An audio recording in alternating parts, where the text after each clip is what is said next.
Have you ever felt like nobody was there?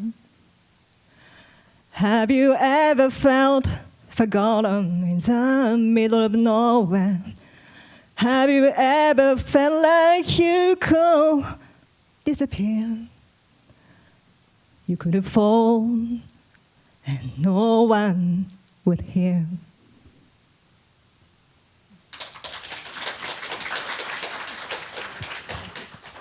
So these are the lyrics of the song called You Will Be Found from the Broadway musical Dear Evan Hansen.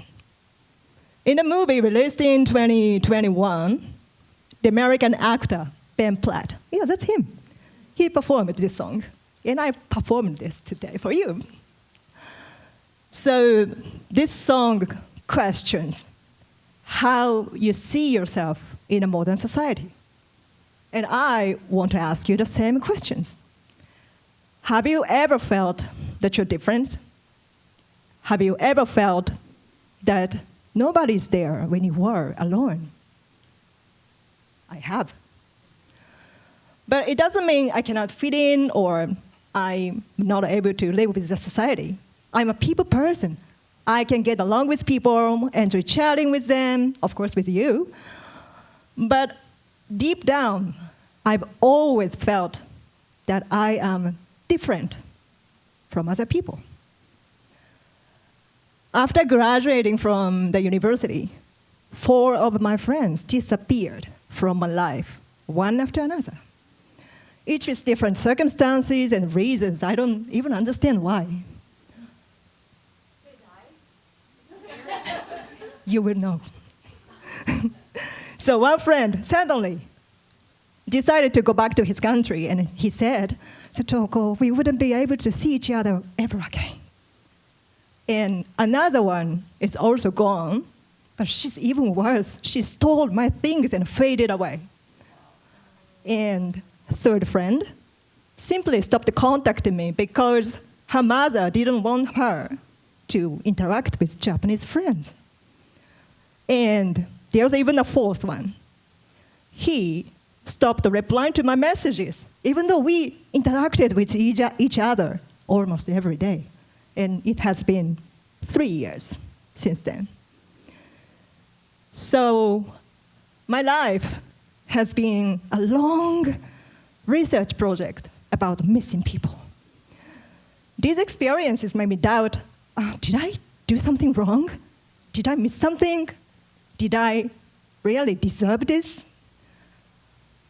Yeah, it was surely painful because I've always felt that I am outside of the circles. There are many circles, you know, hobby circles, friend circles, business circles. And while some people enjoy belonging to these, there are also others who are slightly left behind and always out of the circles. Let me show you a picture. Thank you. Red plum flower among many yellow ones. But you may think, red plum flower? There's no such thing. And yes, you're right. There's no such thing. But when I was younger, I felt like that flower. Different, out of place, and sometimes maybe unwanted. I was often the only one. When I first came to Tokyo, I joined Chinese expat community, and I was the only Japanese person among Chinese people. And in my professional life, I was the only non-native English speaker among native English speakers. And in a business workshop I attended last year, I was the only one from small startup background among people from large corporations like Amazon, Sony, Apple. And even today, if you look around, I am the only Japanese speaker on this stage.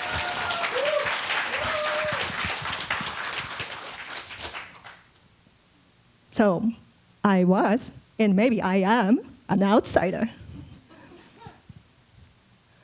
And for a long time, I thought being an outsider is not a good thing. It's my weakness. It's my flaw. But over time, I realized something. This situation may not be that bad because it was surely teaching me a skill. I learned how to listen to other people because by knowing what other people think, the following conversations will go more smoothly because what they are thinking is usually different from mine. It made me also curious about other people's worlds. I am a professional linguist, and these experiences, being an outsider, taught me how to see and how to translate what other people are thinking at much a deeper level. Just rather than just seeing their superficial personality. Now I could see and translate much deeper emotions, context, and expectations in the people's backside of their brains, even though they are not apparently showing it. And these are the very things that are lost in translation. So this new type of translation changed my life and also can change yours. Whenever you have tough experience in your life and felt no one can help, there is always a way to get out of it. How? The answer is simple. There are always two or more than two sides in every story. And you can look around, you can see the other side, you can replace, and you can see it from the whole different perspectives.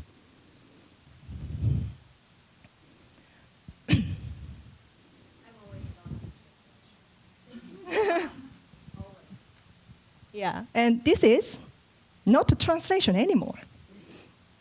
That is what we call transcreation.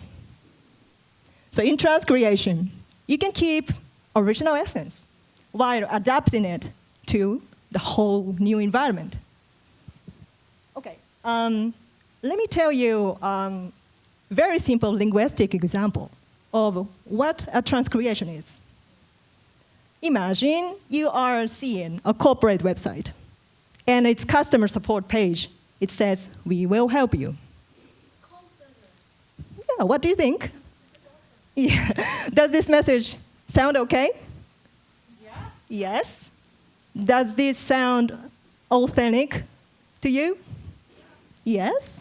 Yeah, thank you. Some people are nodding, thank you. But in Japan, where I came from, this is not really how we will put it. You will see. Yeah, because Japanese people prefers much softer way to say it. So instead of saying, "We will help you," maybe we can say, if you have any questions, we are here to support you. So in much softer way. So this is a transcreation. You can keep the original essence, but you can always add completely different emotional language. Okay. Let me drop you one more example, because you can actually use this technique in your everyday life. I really appreciate all of you are being here today, but imagine you are so busy today. There are a pile of documents on your desk and messages will never stop coming. In that case, what would you say? Lovely? Lovely? Yeah, lovely. Give me more. Yeah. Yeah. And yes, in that case, instead of saying, "I'm overwhelmed," you may be able to say, "I'm getting so many gifts, letters, and messages from my fans because I'm getting so popular lately." So yes, you're right. You transcreated it. Yeah. So whenever you have tiring situations like this, you can always see the other side and turn it to something positive. And interestingly, this is exactly what I do professionally. I'm Satoko. I specialize in transcreation, and I'm running a communication agency in Tokyo, Japan.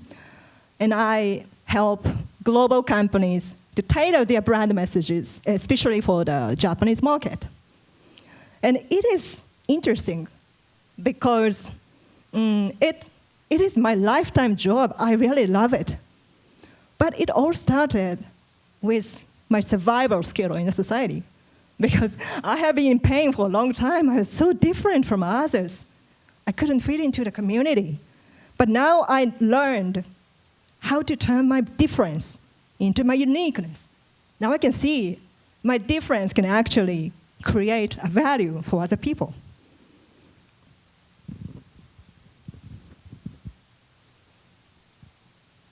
So, sneak peek. Later, please. So, let me drop you another story that made this especially clear. One evening, I watched a TV drama, and there is a couple. They are happily together, and they're going to get married. But on the very day of their wedding, the guy, the groom, disappeared. Can you believe that? Again. So this is exactly the same feeling of disappearance I have encountered in my life. And I watched the scene. I felt shock, because this is supposed to be so personal. And now it's on TV drama, and it's being universal. So I realized that however shocking experience you have in your life, if you can share it in the right and relevant way, we can communicate to the world, and it can create a value. And this is exactly what I do for my clients. Many global companies are entering into Japanese market, but they don't often sound right. Sometimes they sound too direct, sometimes too vague, and sometimes inappropriate. Not because they are wrong, but it's just because they don't yet know how to adapt. So that's where I come in. I help them come up with new way of presentation, not just translating their brands, but to make them feel right in a new community. So I help them belong. And this is not about transcreating brands. This is also about my personal transcreation. When I was going through life, being an only red plum flower, at first, I tried to change myself so that I can fit into the community. But through an idea of transcreation, I realized that I didn't have to change myself. Instead, I changed how I saw the entire field.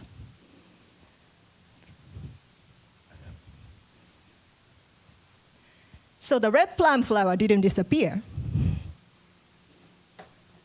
Instead, it bloomed so vibrantly so that I can truly, finally show my true colors.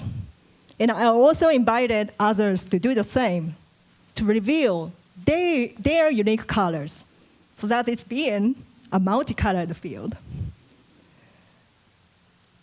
So imagine, this is one side of your story. And maybe there is another side.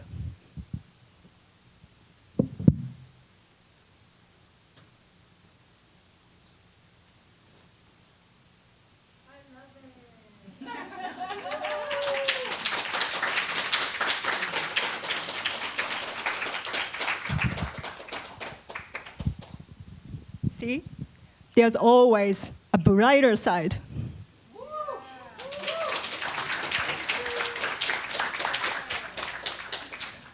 There are too many missing people in my life.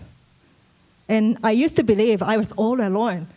But you see, now I am surrounded by beautifully distinct people who are living together. So this is a message I want to leave with you today. Entrepreneurship is not just about creating companies. It is a mindset. It is about recognizing what's unique about you and build something around it. But some of you may think, no, I'm not yet enough to start something. And some of you may also say, no, it's impossible to do something on your own. But let's look at the word impossible together. And now you know how to transcreate it. We can always say, you are not impossible, I'm possible.